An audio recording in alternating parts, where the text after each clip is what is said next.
Good morning, everybody. Good morning. Welcome. We are Quintessential Baker. I'm Miranda. And I'm Phoebe. Yay! And we hope that you guys are excited to learn how to make lemon poppy seed muffins, gluten-free, grain-free, dairy-free if you need it to be. But not delicious free. No. Totally full of deliciousness. Yeah. Okay. So we're Quintessential Bakers. Yeah. And so are you. Because, hey, Eric, welcome.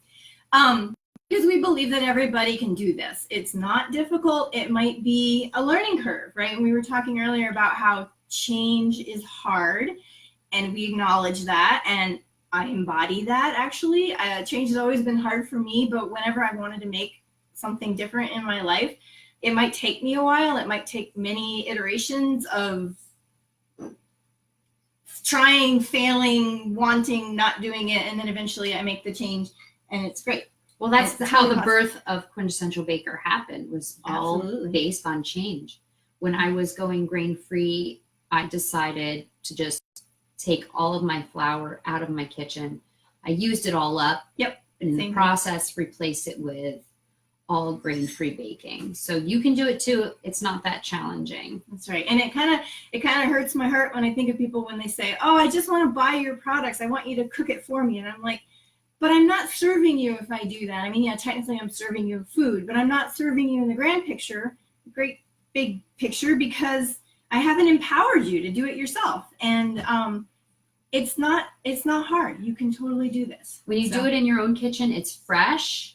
Yep. You know what ingredients you're putting in your products. You can adapt to your exact needs. You can cut costs. Yep, absolutely. Because we all know if you're eating grain-free or gluten-free, the costs of going and buying a pre-made product is all inflated. So exactly. So this is our way of empowering you to feed your family in the best way that you can. Yes. All right. That said, let's get started.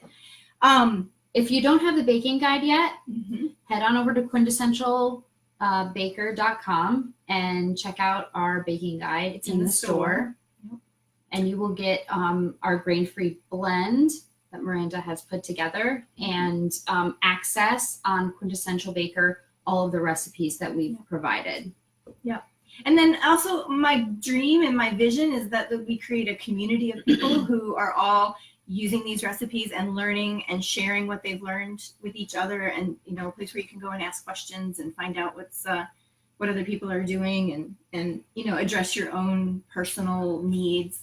I mean, you might not even be in America. I have one friend who's over in Sweden and she can't get arrowroot, so I was like, well, just use tapioca because she can get that. Little things like that. Like, I want to be there for you guys to help with the little tweaks. Yeah, so the adjustments of recipes as far as making them vegan or keeping certain dairy-free. Yep, dairy-free. Will definitely help you through that, because I myself have changed my diet over time.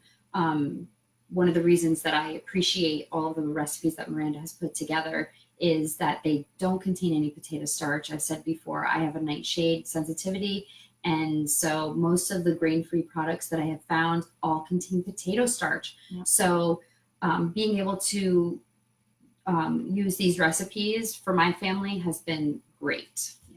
And welcome, Allison. Yay. All right, so we've given everyone enough time to get on, who's going to get on, who may want to bake with us. So let's get started with the recipe. You've got all the ingredients over there. So we're going to start with our flour blend. And this is either version 1 or version 2. I have not tested this recipe with the nut-free yet, but you guys know I'm always wanting to figure all this stuff out. So I'll update the recipe and let everyone know whenever that happens. So yeah, 250 grams of flour blend. And can we talk about storing the flour blend a little bit? Sure. The important thing is that you don't let it sit at room temperature for too long. Too long would be like maybe more than a month. If you're gonna have larger quantities, you're gonna make yourself larger quantities, you can store a smaller amount that you're gonna use up within a month in your kitchen in a cool, dark place, and the rest of it can go in the freezer. I have a smaller container than this at home. I reuse a just a big nut, 5-pound nut. Mine holds 5 pounds of flour, but it's an old like nut butter container that I store in, and I tend to store it in a cool location. I haven't had any issues with it. It's great. Okay, so next is 1 teaspoon of baking powder. That's good stuff. And then a 1/4 teaspoon of baking soda. Quarter. And 1/4 teaspoon of salt. Get a little salt in there. And a tablespoon of poppy seeds. And you can like adjust this amount. I think a tablespoon is like sort of right in the middle. Some people like less, some people like more. Make it this way the first time, see how it goes. Adjust as you want. All right, so those are all of our dry ingredients that we are going to set aside. We'll just give it a quick whisk. And then we're going to come into a larger bowl, a bowl that we'll be able to hold. And you notice we're not using a stand mixer today. We're going to just do this all by hand. You totally can. It's totally not needed. It's such a simple recipe. Okay, so we're going to measure out sugar. And it is 1/2 cup of sugar. So we'll just go ahead and put that in the bowl. I've got it on the scale because I'm going to be measuring my olive oil on the scale. I'll scoop into there because it's not behaving. That's good. There you go. Wiggle that off. Okay, there's our 1/2 cup.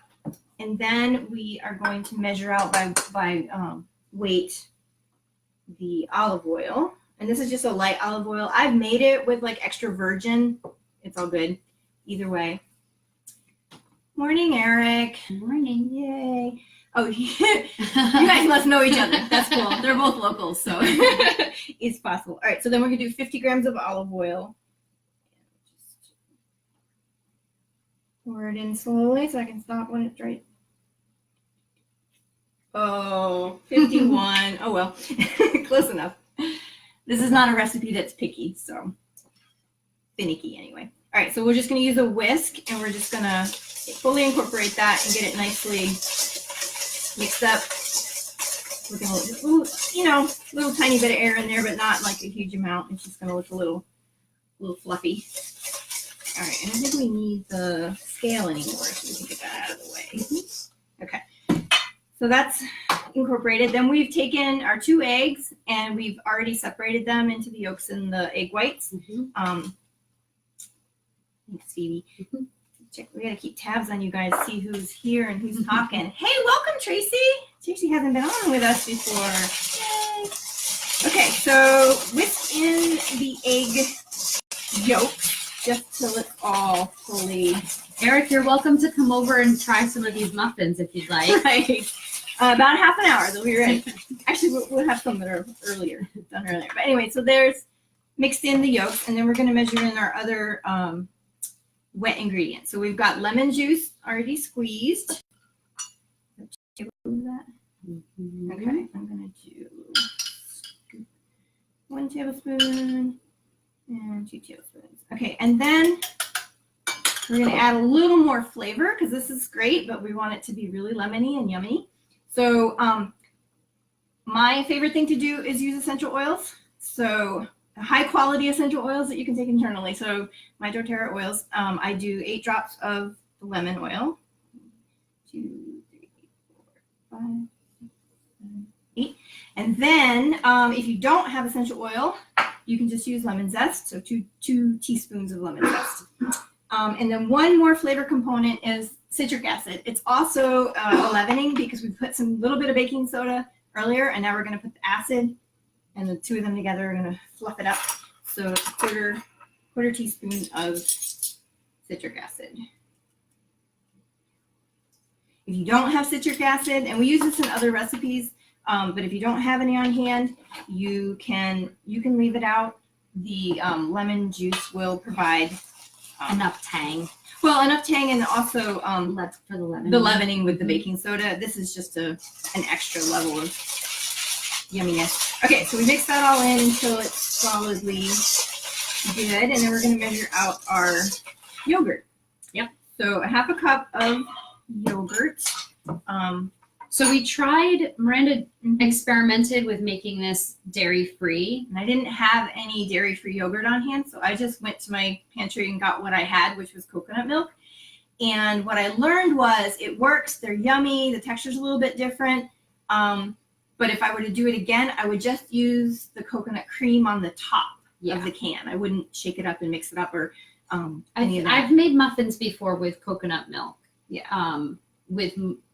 If it calls for yogurt, generally just using the cream, trying to get the best texture of yogurt that you can. The batter was a lot thinner than this, which was fine. It just took a little tiny bit longer to cook, and it was all good. So we're gonna scoop our half cup into there. Oh, but I would highly recommend just whatever. If you're dairy free, you're probably already eating your favorite whatever brand of yogurt that is dairy free. Just use that. This should be the proper texture. Like a Greek yogurt type texture. This is Faye, so I'm gonna throw those in. Oh, actually, we need this. Yeah. Okay.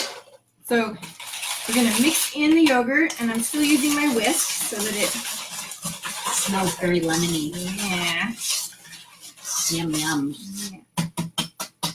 Okay, so now we're gonna switch to a spatula because now the flour is going to get in there and it'll get gooey. All right, so we take our bowl of already mixed together dry ingredients and just dump them in there, and then just mix it up. Now, once this is fully moistened, all the flour is incorporated. Yeah, we're going to throw in our egg whites, and this is a trick. This recipe is actually modeled after the gluten-free girl's recipe for blueberry muffins. And her little trick that she talked about was to separate the eggs and put the egg whites in last, like at the end. I don't remember, I don't know if she talked about the chemistry of that and why that works, but it's a little trick she learned from somebody else. It helps to create loft in your muffins and give them as much fluff as you can. Yep. So everything is all mixed together, no more flour showing, and we're just going to take the egg whites that have been previously separated and dump them in there, and then mix it until you no longer see the white gooiness. Yep. Okay. Ready. I wonder if anyone have any questions or? Oh, Allison says she wished she was waking up to these. I know, right? Like, it's so good. And it was like nice and sunny earlier. Now it's all cloudy, and I was thinking these are so sunny and fresh that they'd be great on a gloomy day. It turns out we have a gloomy day. Yeah. Okay, so all good. You'll see that it's already starting to sort of fluff up from the baking soda and citric acid, the acids mixing together. We're going to take a scoop. The large scoop, I think this is like a 1/4 cup scoop. So if you don't have one of these, you can just use a 1/4 cup measure. Just scoop that off a little bit. And then we're going to fill a muffin tin that we've already put paper lining. Okay, you want to bring that over? And just, give a scoop to each one. The quantity in this batter is basically, there's no wiggle room. So you might or might not, depending on how full you fill your scoop, run out of batter before you get all 12 filled, and that's fine. If you get to the point where you're like, what's left over is not going to fill that last cup, just take out the paper and don't even use it, and just divide up what's left into the existing scoops. Yeah, looks like I'm being generous this morning. I might not be able to fill it. I think I'm down to the last one, so I just take my spatula and scrape out what's left. And any locals that want to come and enjoy some of what we're baking, feel free to message us. Yeah. If you don't know the address, we'll get it to you. Because we love to share. We love to feed people. I mean, really, this is what this is all about. It's about feeding people and feeding people who have, the people who are tricky to feed, right? The people who have their allergies and their dietary preferences and all of that. My philosophy is I want to make my recipes so good that everyone can eat it and everyone's happy. So Yeah. here we go. We only got 11 out of this batch. Allison, we did not whip the egg whites. We just put them in just as they were separated and then just incorporated that into the batter. I don't know how it works. I have to look that up, but it does. So we've got our muffin tins filled to 3/4 to full, right? And these are going to go in the oven. They're going to go in to an oven that's already preheated to 425 degrees. So it's a hot oven. It's not going to stay there. We're going to put them in, and then we're going to lower the temperature to 375, and the baking is going to occur for the rest of that for 18 minutes. So I'm going to do that, and Phoebe's getting a bowl ready to make the icing. I'll be right back. Throw this in the oven. We're going to mix up some icing here to put on the top. Make them all yummy. Yum, yum. Okay. So we just use about a cup of powdered sugar. This is not an exact science. It's just pretty much, it'll give us more than enough icing to get, yeah, good enough. All right, to get our muffins all iced. And again, I'm using cream if you're dairy free. Coconut milk works fine. Almond milk, any of the non-dairy. And you could even use just more lemon juice if you wanted to. You know, I like the little creaminess that cream gives, and something equivalent in dairy-free version would work as well. So we'll do a tablespoon of this, and then a tablespoon of the lemon juice. There's my lemon juice. There it is. There we go. Yum. And then I like to add a little extra punch of flavor, so a few more drops of essential oil or zest. How many did I say to put in there? 2. I did it. Okay. And then just mix it up. And as you're mixing it, you'll discover the texture that you're being presented with here. And you're like, oh, I might need a little more liquid. I might need a little more powder. And it also depends on what you want to do decorative-wise. Like, do you want to have them... I don't know. Do you just want to ice the top? Do you want to drizzle? Do you want to dip it and do like a glaze? You know, Right. Totally whatever you want to do. You make it thicker or thinner depending on that. So, you want to grab the done muffins? Oh, Like yeah. movie magic. We've got finished muffins that we made earlier. So there they are. And they're nice and golden brown. Can't really tilt them. I'll take one off. Yeah, take one. Show. Look at how lovely they look. Let me see that.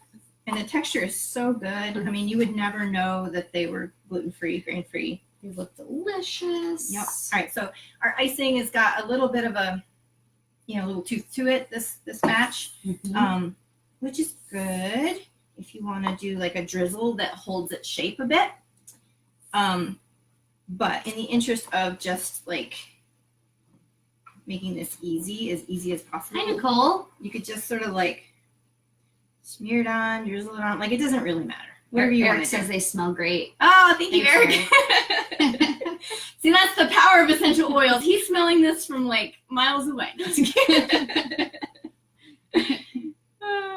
Okay. So anyway, lovely icing. Or we can dip it. Yep, you can dip it in.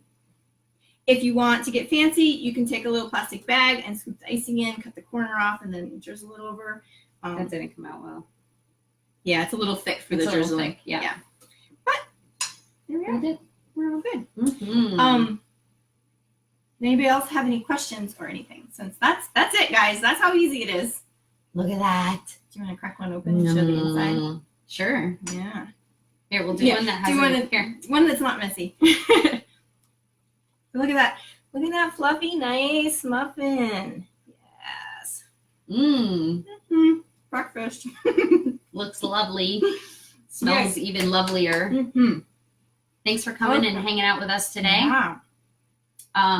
The more people that we can get to subscribe to our YouTube channel, the better. We will move our videos over there once we get, what were we talking about? Like 100 subscribers. Then we'll just move over to YouTube. Yeah. So grab your baking guide.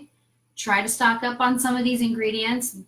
Locals, we're probably going to start packaging up some flour blends to sell locally. Yeah, see how that goes. And then if there's a really good response, maybe we'll try to get somebody to, like nuts.com, maybe they'll formulate flowers for us. That would be amazing and make your guys' lives easier. You can just buy the blends. The more ingredients that you have in your house, the more you'd be able to participate in making this kind of stuff with us, and we would love that. That would be so fun. Yeah, so fun. And even if you're not like getting on live and baking with us, just the fact that you have the recipes and you have the flour and you're trying them out and you're communicating on the blog in the comments, you know, just letting people know how they worked and what you thought of them. I would love feedback if anyone, you know, the more that happens, I think the more exciting this whole process is going to be, and we're going to enjoy it, you know, hearing how people enjoy it and all that. So yay.